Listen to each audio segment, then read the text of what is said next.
Well, it's not Amelia Carter. So there's a lot of misinformation, but eventually they did identify the woman. The woman is 61-year-old Debrina something. Debrina something. And what we found out about Kawam. So Debrina, D-E-B-R-I-N-A, Kawam, K-A-W-A-M. She was a 61-year-old woman who was burned to death on the New York City subway. So it's just incredible that we got millions of dollars for evil shit, right? We'll throw people in jail, we'll get people arrested, we'll deport people. People are acting like, you know, this was a heinous crime, which it is if we presume that he had lit the fire. We still don't have the videotape evidence of it, so there is no smoking gun of it. But how come this woman, they said that she was 61 years old, 57-year-old, that we don't even still know her age? And they said that she had three prior scrapes with the police. She was busted for alcohol on April 28th. She had a disorderly conduct charge in Maryland in 2010, and then a New Jersey prostitution bust in 1994. So we got all the money in the world to go after a person who sold her body for sex, which that's sex work, right? And then Maryland 2010, she was disorderly. So technically speaking, I mean, aren't a bunch of people lock her in jail and throw away the key kind of type? So she's drinking, prostitution, disorderly.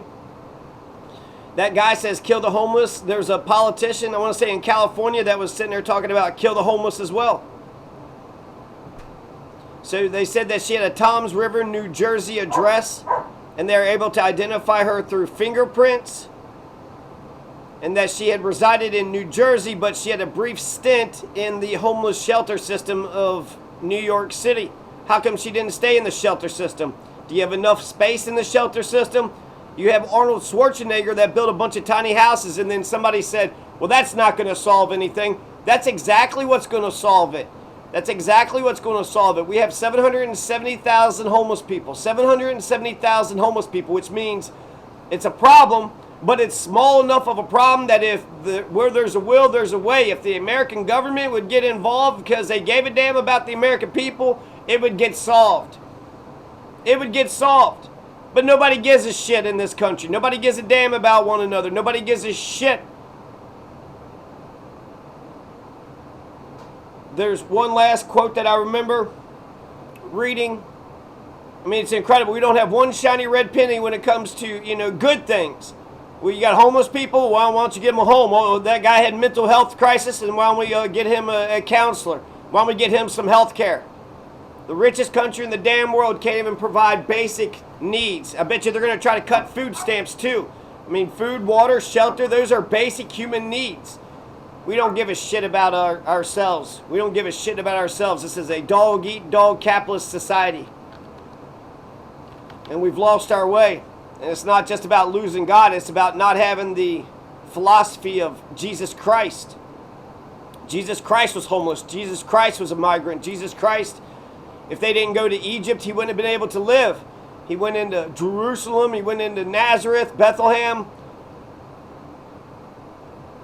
And he was born in a barn, so he was homeless. If Egypt hadn't accepted him, then he wouldn't have been alive. He was also on the side of the lepers and the tax collectors and the marginalized and the prostitutes. Isn't that what they said about Mary Magdalene? She was a prostitute.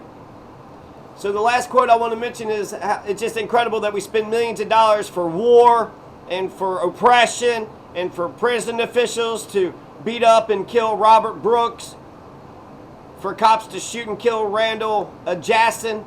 That one 61-year-old got shot and killed in southeastern Kentucky.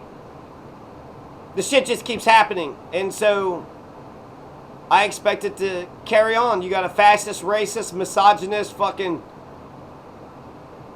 serial sexual abuser and Epsteiner who's going to take the White House. 77 million people thought that Epstein, he's a good guy. He's a good person to be a friend with, Who cares? Who gives a shit, right? Nobody gives a damn. Nobody cares. There was a quote that I read that the person said that they knew the Sabastian Zapeta, and they said that he was a super good guy. and that he trusted him, and that he would even trust him with his daughter. He said, I would even trust him with my daughter. So we haven't got video footage of him actually going over there and lighting the fire. The video footage of her walking around would have actually given us, we would have been able to ID her quick enough. But this is just a PR thing. All they want to do is just kind of get him in jail, throw him away, throw away the key, and just pretend that none of this is happening. We're just going to keep on pretending that, like the COVID testing, right? If you don't do the testing, then you don't know the problem's there, and then hell, we could just ignore it and pretend that there isn't a problem. The problem with the people that don't have homes, well, they don't have any fucking homes. So you got to get out of the elements. You got to have your own little private spot so you can keep your stuff and your private property. You're supposed to live on the fucking sidewalk and what? Get a goddamn job? Even like McDonald's will say, apply online. Where they're going to get internet? How are they going to, whatever money they have, how are they going to cash a check? How are they going to get an ID? How are they going to do anything? How are they going to amass wealth? How are they going to keep their property safe? Homeless people need homes. Homeless people need homes. And that's one of the biggest, capitalism don't solve homelessness. Capitalism doesn't solve pollution. Capitalism doesn't solve war. Destruction in some respects. Destruction, hurricanes, earthquakes. That's good for capitalism, right? Because you got to rebuild all that stuff, and that means more people got to spend money, and that's more jobs, and it's a sick fucking way to look at the economy. What does this economy need? More destruction. If we had more destruction, then that would create more jobs. Instead of saying, let's have an agrarian society. Let's have a vision where we have an agrarian society, and those who want to work and work their way up the chain, then, But at the very least, we had a promise of life, liberty, and the pursuit of happiness. Well, you need to live without a shelter, and you need to live without food or water. Good luck to you. People are fucking vicious, man. So we got the name of her, right? We got Debrina Kawam. Debrina Kawam. R.I.P. to Debrina Kawam. And then what the fuck up was the AI and people making up shit, too. Saying that they knew who it was and then presuming who it was.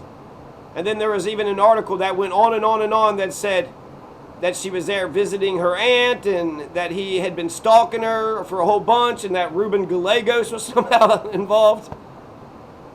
Millions of dollars, millions and billions of dollars are going to be spent on the fucking machine to fuck people over, but we don't have one shiny red penny to build a fucking home. Arnold Schwarzenegger's got to fucking donate $250,000 just to get a home for somebody.